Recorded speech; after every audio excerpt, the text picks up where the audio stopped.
taking away racial injustice, right? Some of the most successful people in our culture have been people who have come in as refugees and who have been helped by NGOs like CWS. So that's, to me, that's where the game is, right? The game is in the streets, not so much even in the classrooms. This is a podcast called Walk, Talk, Listen. An attempt to connect people and make this world a bit better by sharing opinions and experiences based on the belief that everyone's perspective is true, albeit partial. My name is Maurice Blom, and I would like to welcome you to yet another episode of Walk, Talk, Listen.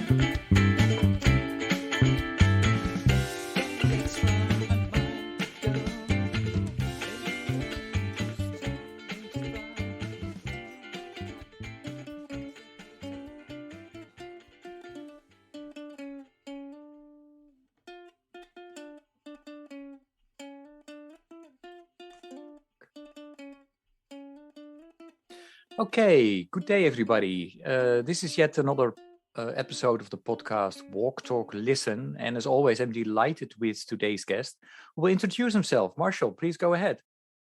Well, thank you, Maurice. This is Marshall Toplansky. It has been my honor to have been a past board member of CWS. My background, in addition to having been on the board, is I've had a career in business, having worked in technology companies as well as advertising agencies, focusing on bringing new products to life, especially in the technology area. And one of my core areas is artificial intelligence and how AI is being used to help businesses be more productive, hopefully not in a scary way, but to be able to help bring more opportunities to people. About 5 years ago, I joined the faculty at Chapman University in Orange, California, and I'm a professor there, focusing on management science. So I teach new product development and marketing analytics and topics that are related to that.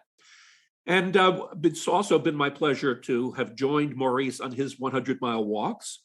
Yes, and have been a contributor to it, and actually have my students join us when he did it in Southern California. We did a day here in Orange County, and I had the students from my classes join, and it was really just a wonderful experience to walk through the town of Anaheim and Orange and see how students were able to kind of rally behind something that's bigger than themselves. And that was really a tremendous joy. Yeah. No, and it was and luckily, you know, the weather was gorgeous as well, which is always helpful. Hey, Marshall, to go back to artificial intelligence. So how did you tell us? How did you get into that? Because I'm intrigued with that particular topic. It's interesting. My background, having been in marketing, led me to do a lot of marketing research in my life. And one of the things I noticed is that when you did surveys with people, they just didn't usually tell you the truth. It was getting harder and harder to actually get people to sit down and take a survey to begin with. But then what they would tell you was not necessarily a real reflection of what their intent was. So some friends of mine approached me with a new technology. This was back in like 2007.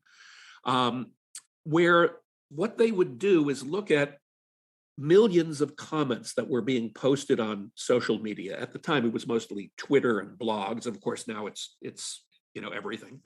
But what we did was found a way to use AI to identify comments that were relevant to a particular topic or a particular market. So, for instance, let's say you were a car manufacturer and you wanted to know, gee, how is my car doing versus somebody else's car? And what do people care about? Are they talking about, how comfortable the seats are? Are they talking about how much mileage they're getting? Whatever it happens to be, what are they actually talking about minute to minute? And how does what they're talking about predict what kinds of actions might happen at the car company. Like, for instance, if you have a lot of people talking about how the gas pedal sticks all the time on their Toyota Prius or whatever it happens to be, how likely is that to suddenly going to lead to a big problem in their insurance claims? So we created a company around that called Wise Window. And Wise Window grew up from 2007, when we first started it, through to about 2012, when a large company, KPMG, which is one of the largest accounting and consulting firms in the world, acquired our technology. And so then I went to work with them, trying to refine the technology down, helping their clients tackle difficult analytics and problems that require AI and machine learning. And today, of course, there have been such huge changes in AI, where things are so much more automated. So it's taken a lot of different forms. Not only can you track sentiment, which is what we were doing, in a lot more detail, you can do things like automatically detect people's voices or detect people's faces, or automate fake videos that or fake pictures that can be used for all sorts of nefarious things as well as good things. And so the market for that has changed quite a bit, but it has some profound impact on us as humans to be able to act ethically and be able to apply some of these technologies in as ethical a manner as possible.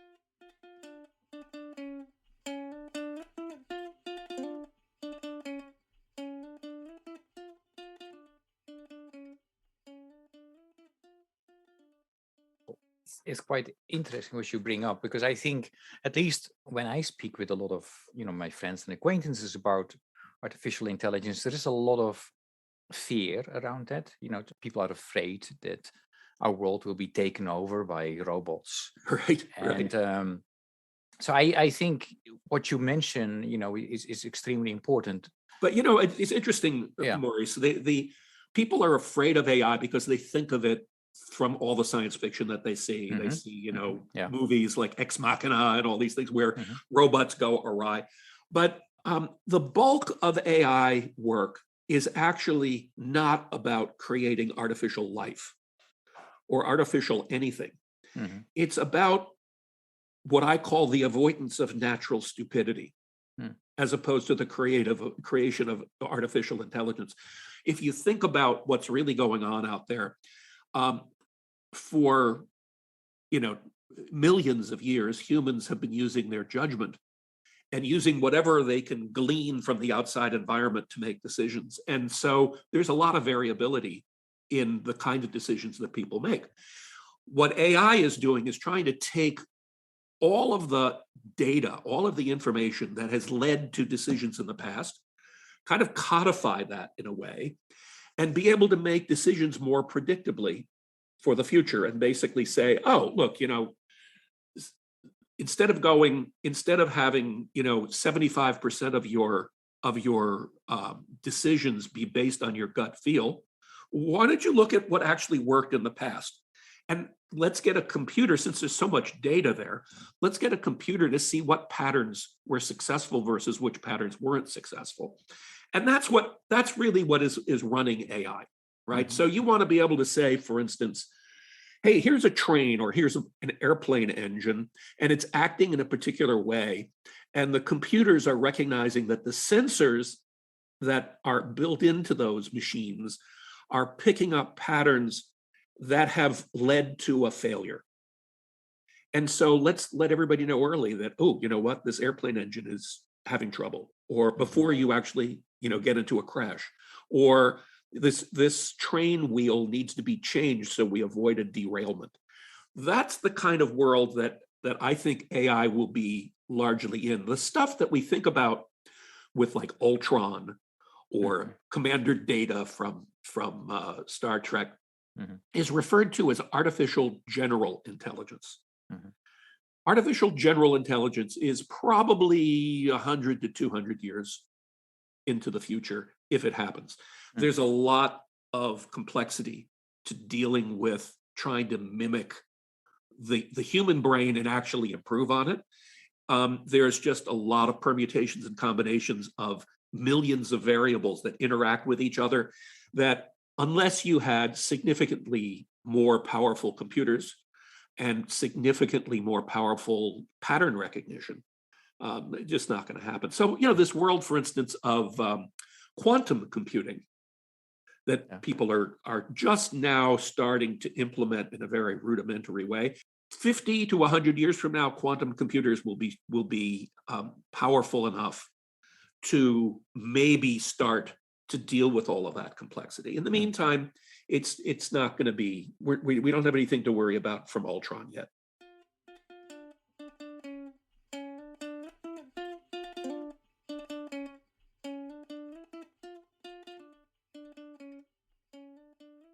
That particular development around artificial intelligence, what will it do with human beings? Is there a need for us to change in a big way, or will we have more free time? Do we need to do more? What is your prediction there? This is a raging debate. What the question you're asking is being asked by a lot of people, right? So there's the economic impact of artificial intelligence, and what people are saying is, hey, if machines make us that much more productive, are we just going to be bored? Are we going to have nothing to do, that the machines are going to do everything? By the way, I totally doubt that, but I'll give you a little framework to think about that. Yeah. And the other question really kind of gets to the question of how much depth of knowledge will we acquire about ourselves that will then become quantified by a computer, and does it reduce our humanity, right? So let me just deal with that first one. So there's a writers vary on this. My particular favorite framework is this. So picture the world of work. Okay, you have kind of two criteria or two characteristics of the world of work. One is, how creative a license do you have in your job? So, some people don't have any creativity in their job. They're told, hey, look, it's very procedural, insurance claim adjuster, in an accident. Okay, get this information, determine this. If it's that, pay them this. If it's not, very, very little creative or, wiggle room. On the other side, you have people who have a lot of wiggle room, a lot of discretion and creativity, like CEOs of companies. Think about a PR person who has to listen to what a newspaper reporter is asking or a journalist is asking, and quickly kind of make up on the fly what the strategy and message is going to be. Right? That's kind of a lot of wiggle room. So you got people with high procedural, low strategic or creative component, and you have the opposite, high strategic, low procedural. And on the other criteria, you have, how social are you? Is it a job that requires interacting with a lot of other people to get done? Or is it a job that, you can kind of sit in a cave someplace, like, an insurance adjuster, not ever talk to anybody, and, and get it done. Sorry, I don't mean to beat up on insurance adjusters. But so if you think about that, right, you have kind of a high of each of those and a low of each of those. So, it's going to hit different groups in different ways. For instance, a computer already with the algorithms they have for radiology is doing as good a job, if not better, than a human doctor in actually detecting anomalies on MRIs and X-rays, right? So it's in a way kind of better at knowing whether you have cancer or not. But a computer's not going to tell the patient that they have cancer, and they're not going to hold their hand, and they're not going to say, "Hey, here's how you need to deal with it." A human is going to have to do that, right? And there's a lot of jobs. So that's a job that has high procedurality, but high social interaction. So we call that the human veneer. They're going to be, AI will help the human veneer side because it'll help make decisions better. On the flip side, you have people who, like graphics artists. Today, you have an increasing creep of artificial intelligence providing tools to graphics artists, telling them what they should do. Like, for instance, I'm looking at you right now. You've got your background blurred, right? Well, an AI program will come up and send you a message if you were trying to fix that and say, would you like me to unblur it for you? That's a computer telling you that. And the human then says, okay, I'll use that tool to unblur or add light or whatever it happens to be. So this is kind of the tools side. But you do have people that are going to be kind of in that zone where their jobs are going to be likely eliminated by AI. Getting back to let's take telemarketing instead of insurance, because everybody hates telemarketers, right? So let's look at telemarketing. It's already all robots. Humans, it's very procedural, right? Here, let's say a message. The respondent either says yes or no. If they say no, hang up, go to the next one. Entirely automatable. So there are going to be a lot of things like that we used to do with humans that are just much more efficient to be done with AI. So that group of people we're going to have to deal with, right? The thing that we haven't figured out, and we won't be able to figure out until we get into it more, is what new stuff will come up. This is what happens with technology, right? There's always something new, some new endeavor that humans can do. Why? Because humans are really resourceful. So that's kind of where I think the future of work is.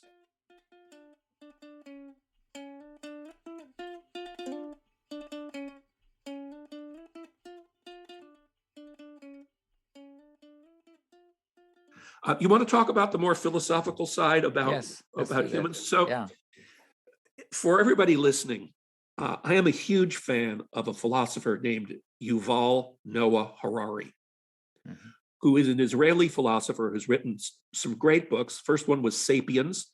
Second one is called Homo Deus, Man is God. And the most recent one is 21 Lessons for the 21st Century. But Homo Deus was particularly caught me because the premise of it is this, that if you think back to like the 1600s when humanism really started to come up, right? And by the way, the reason I raise that is that CWS as a charity is a direct outgrowth of the humanism, movement, right? Where people basically should be given the right to lead their lives in the most productive, happy way, right? Humans, at the end of the day, humans have been looking for how to live forever, how to know everything, and how to be perpetually happy, right? Since the Renaissance, right? That's been the driving goal. And it's still a driving goal. And it's really kind of the driving goal of AI in a way, right? Because AI is just a reflection of the rest of life. So think about this. Here's what Harari brings out. It is very likely that within the next 50 years, probably, maybe less, but I bet 50 is probably a decent number. Nanoscience will be perfected to the point where we will be able to inject into people millions of nanoparticles that run around in their body. And what would those nanoparticles do? Well, they do kind of what your iWatch does today in a crude way, right? They'd be monitoring your physical and your physical processes, right? Your chemistry, your electrics, your movement, all of these kinds of things. That's what they're going to do. Okay, great. We're going to love that. Why? It's going to help us live forever. We're going to find out that we have a health problem that needs to be fixed way earlier than we did before. And we'll be able to monitor people in real time. So people will accept that. So the AI side of this that is inevitable once that happens is that the world will create algorithms to detect what's really going on, right? An algorithm is just a formula that says, here's a pattern that we're seeing, right? And so they're going to be able to look at, how you respond to things, like you ate something, what was the reaction for you? It'll even look at things like emotions, right? Which today we know very, very little about. We know a lot about brains, but we know almost nothing about minds. So it's going to start looking at things like spirituality. It's going to start looking at things like depression or, mood swings.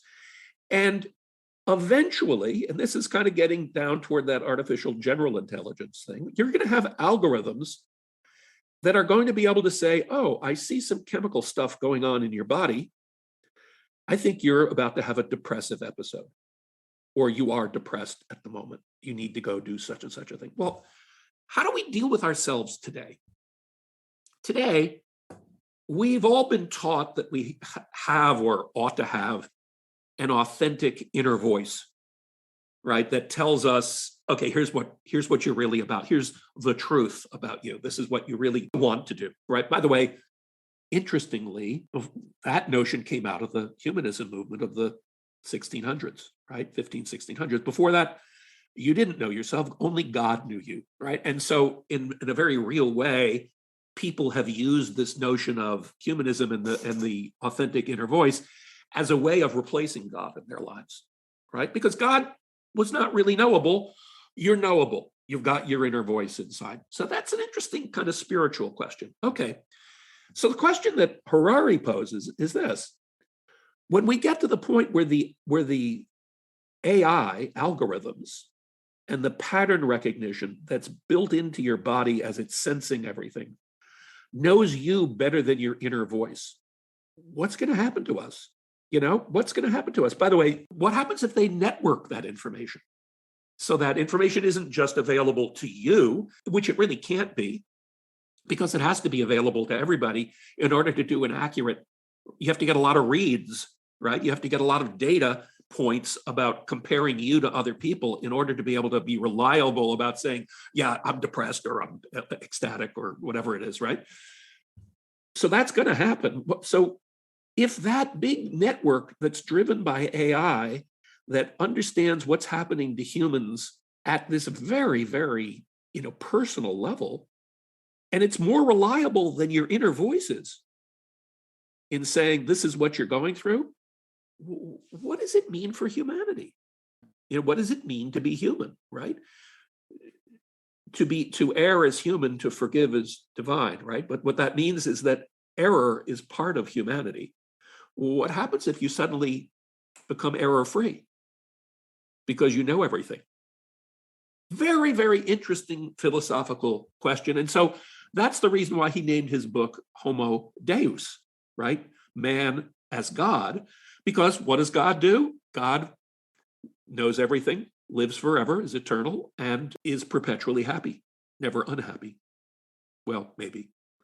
But that's the point, right? Suddenly, man starts to approach God-like powers the way we've imbued God and defined God, right? Who knows what, if there is truly, some other entity out there that created us that is unknowable, which I personally believe is my personal credo. Who knows what other powers God might have? But this is what humans have imbued to God.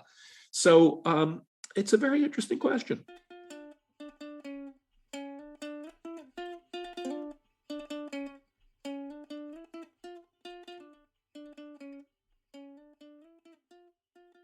So I want to, from my own personal mission, right, in life, is I think that what we're talking about is inevitable from a technology point of view. There's you can't really control it. I mean, maybe, but you can't really control what is a gigantic worldwide phenomenon. I just want to make sure it gets steered in the right way, right? That people can people can figure out how to use it productively in their lives to create opportunity. One of the big problems that I'm worried about in my life, and I know we're probably segueing into the questions that you typically like to ask on your podcast, and I salute you for doing that. But it's kind of like, what keeps you up at night? What are the causes that you care about? Yeah.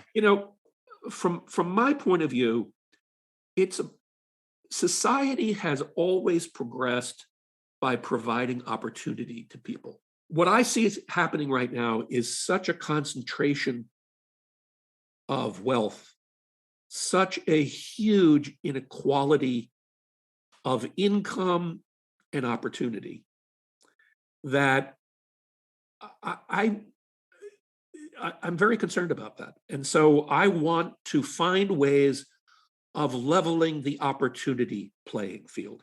I can't level the achievement playing field, right? Mm-hmm. Unfortunately, not everybody has the same set of skills. Not everybody applies the set of skills in the same way. There are winners, there are losers, there are people who are going to do better than others. But my main concern is making sure that the opportunity for people to try Mm-hmm. and the opportunity for people to at least get on the basketball court to see if they can sink a three-pointer is there. And I think that's a global issue, right? Because the stuff that we're talking about with AI and, this is not just a rich guy thing. Every country is involved in some degree with trying to bring their population up the curve. I mean, it's kind of tough if you're living in Syria and the world has bombed your entire life and you're dealing with absolute subsistence. This is, kind of hard to think about, gee, what kind of AI algorithm am I going to write? But I want people, once they can get past that, once a CWS can come in and help bring them from 0 to 1, right, and make their lives sustainable, I want them to be able to have the opportunity to dig in, learn more, and potentially succeed.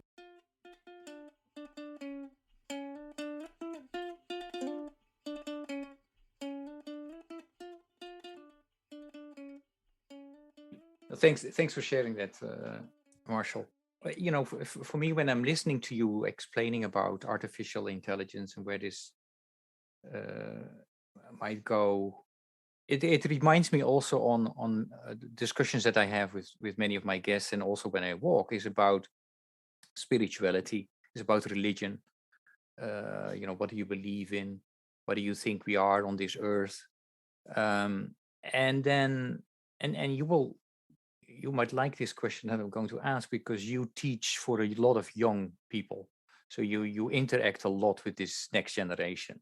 Yeah, what do you see happening among the younger generation with regard to religion and spirituality? Because some of my guests have said, well, they are different, this next generation. Others say, no, it is very similar.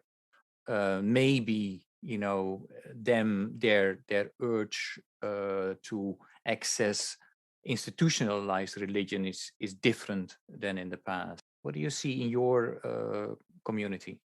That's a great question.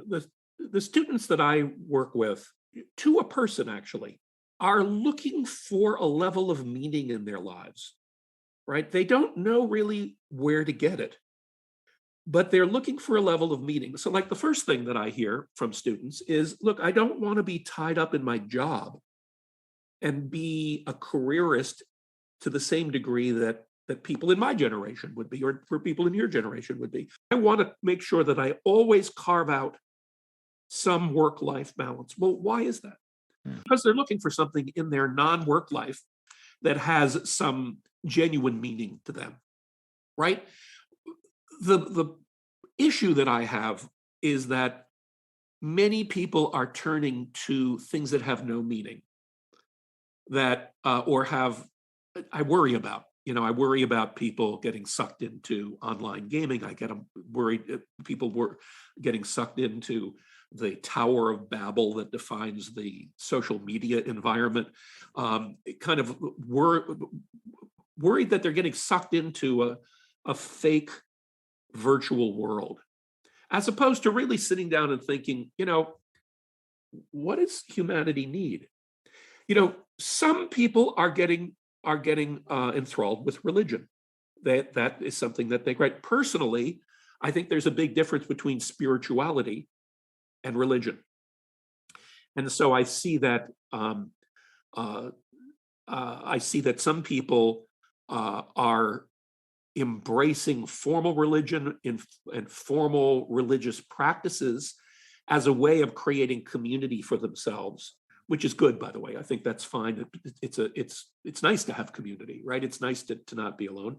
Whereas I see others really digging a little more deeply and asking themselves the questions about life, about like, why are we here?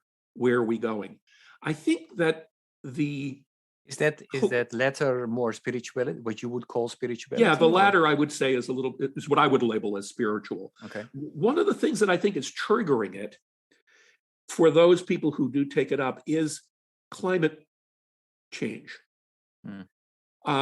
There's a ton of data out there about climate. We know the climate is changing. We know that humans probably have some, major role to have played on that, but we really don't know, right? But regardless of and we also don't know whether or not anything that we choose to fix about it will have a worse effect than the problem to begin with. So it's a tough scientific problem. But from a spiritual point of view, the useful element of it has been that people ask the question, what do we want the planet to be? What is the role of humans on the planet? We have evolved. Interestingly, this is what Harari's first book called Sapiens is all about. Evolved as the dominant species on the planet by virtue of our ability to collaborate, right? And get things done in teams. And that's as opposed to solo actors, right? That's kind of one of the hallmarks of why humans have been so successful. Mm-hmm. And yet, when you start thinking about the more complex things that they've collaborated on, we can see some of the negative things. So the question becomes, what is the role for humans here? Is it to be stewards on behalf of all the rest of the species? Is it to not be stewards, but to be more sharing? Is it to enhance other species so that they get a break, right? Is it to basically say, no, look, it's all about humans, and we're gonna, since we're the dominant species, we're gonna, until we lose that, we're gonna do whatever the hell we want to do and design the planet the way we want to design it. And if that design happens in a way that ruins the environment for everybody, and we commit kind of ecological suicide, which is what the real alarmists, the climate alarmists, are talking about, right? I don't know that I buy it, to tell you the truth, from an immediate threat point of view, but I definitely see that it is a critical issue that we need to wrap our minds around. Mm-hmm. But, is that our right? Do we really have the right to ruin it for the rest of us humans, and for the rest of us from a totality of life, not just human life? So that leads you, if you ask that question, that leads you down the road of spirituality and ethics, right? Yeah. What should be done? Is this a test by God to see whether or not we'll blow it, and that there's some sentient force that's actually watching us, which we all kind of would love to believe, that there's kind of like an unseen babysitter on the world, and that somehow she will come out of the woodwork and say, no, you can't do that. So, have a timeout. I don't know that I personally subscribe to that, but, the point is that just simply asking the questions is a healthy discussion for spirituality for people.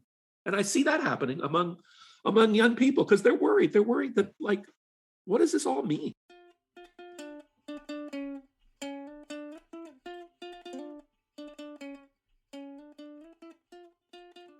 No, thanks for that. I mean, that's really interesting for me to listen to you, and especially because you have so much interaction with a lot of students about this.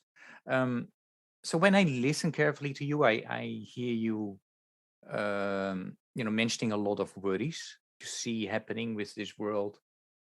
Where do you still see hope? Well, I see hope actually quite a bit.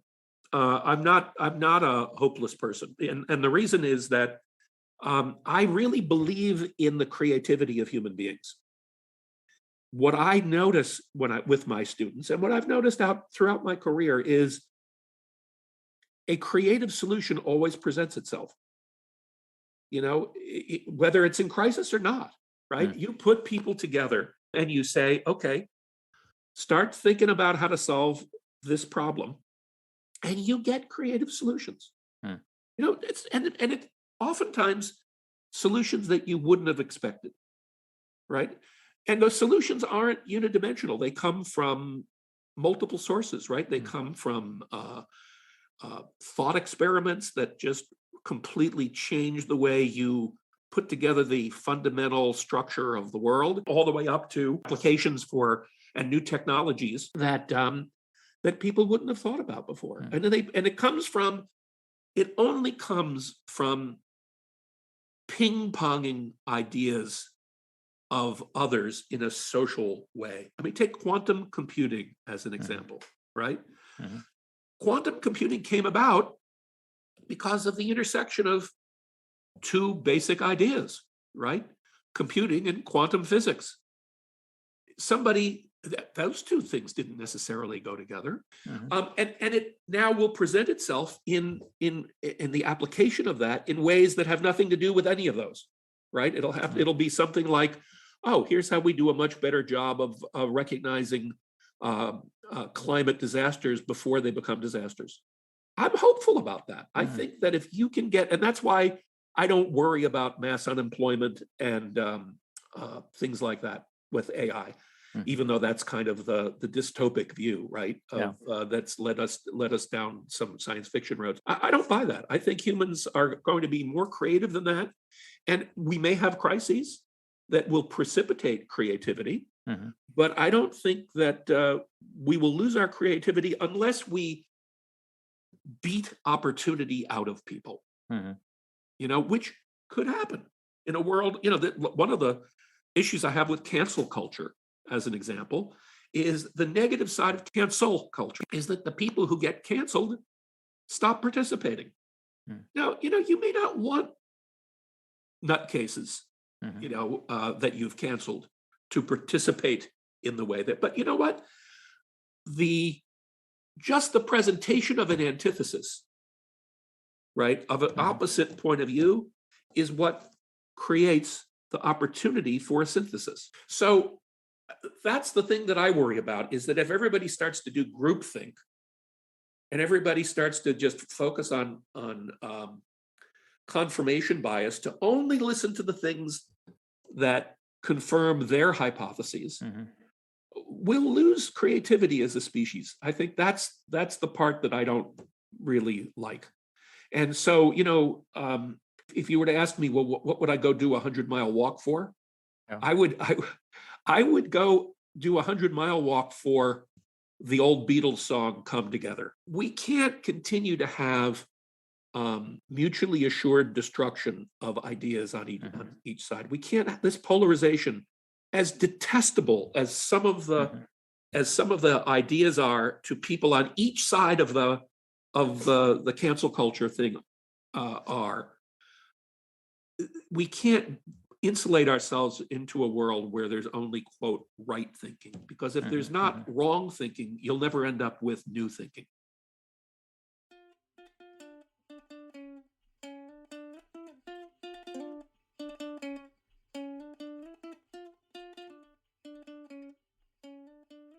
You know that CWS is celebrating 75 years of existence.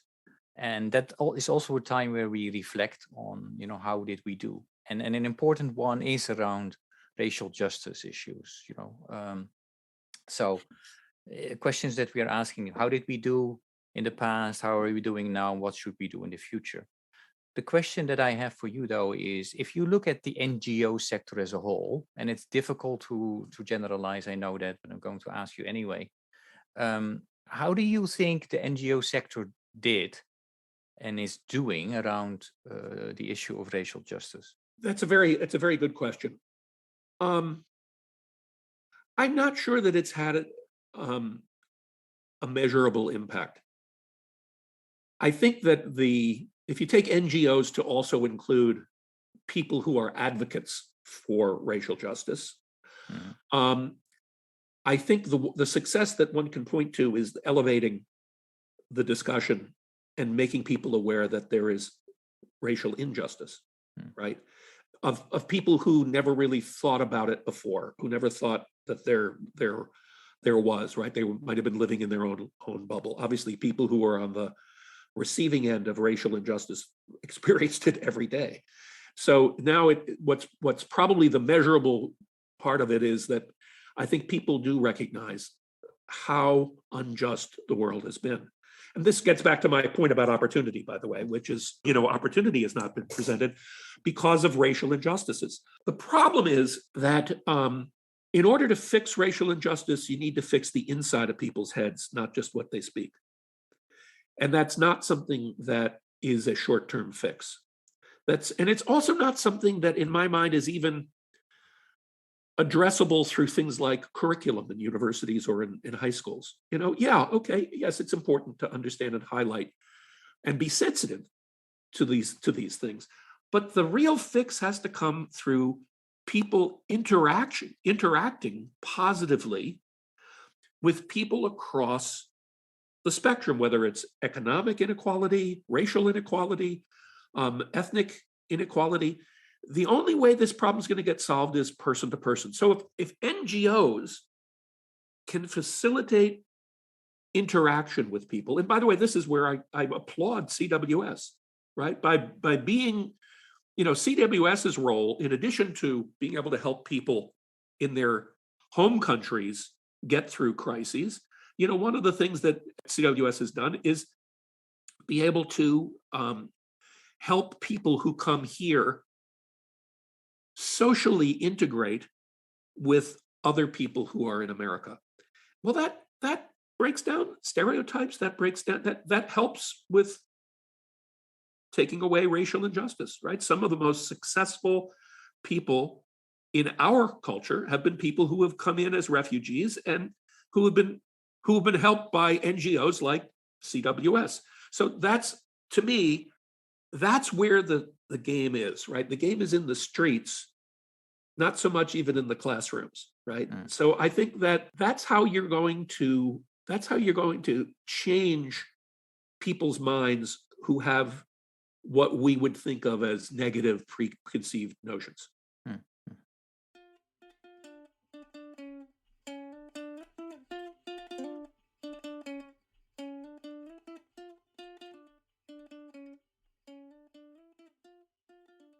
Marshall, you are, I always send my questions in advance so that people can prepare a little bit. So you answered quite a lot of my questions already. I have one more for you, and that is, what is your message, invitation, or question for the listeners? Great question.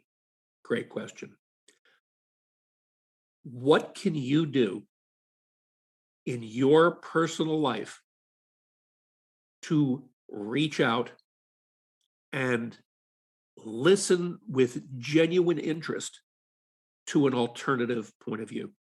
Who would you listen to? How would you do that?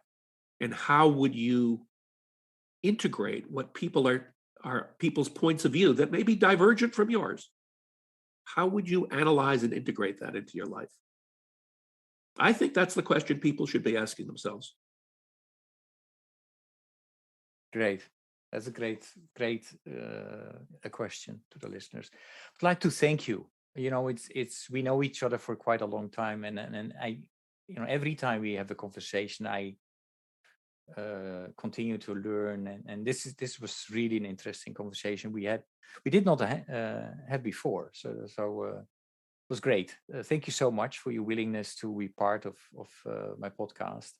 Oh, it's a pleasure, Maurice. And I just have to say, thank you so much for doing your podcast. You're doing such a service to get this format out there of questions from people across the spectrum. So thank you for doing it. And thank you for your friendship across all of these years. Yeah, no, that's absolutely mutual. And, some of the things you've talked about, we'll make sure that people can find it in the notes of the podcast, make links available, that they can go to the website of your university, the social media handles that you might have. We'll make sure that people can continue to follow you now, because I know that that what you have shared will have created curiosity about what you do and who you are. So well, and not to push my own podcast, but yes, of course. I do every 2 weeks I do a podcast that takes a different point of view on topics, that just really hopes to provide independent points of view that don't seem to be getting through, called the Feudal Future Podcast. Feudal like feudalism, Feudal. You can find it on Apple, YouTube, Stitcher, wherever it is you find your podcast. My partner, Joel Kotkin, who is known as America's demographer, is my partner in this. And we have fabulous guests. We hope to have you, Maurice, as a guest one of these days. We actually had John McCullough, who was the former CEO of CWS. We want to have the team at CWS that is dealing with resettling Afghan refugees come in and talk to us about what that's like. But it presents an alternative point of view. So hopefully your listeners will find some value in that. Yeah, we'll make sure that it's mentioned in the notes, and that they can find your podcast. So thanks a lot, Marshall. Thanks, Maurice. Take care. Okay. Bye-bye.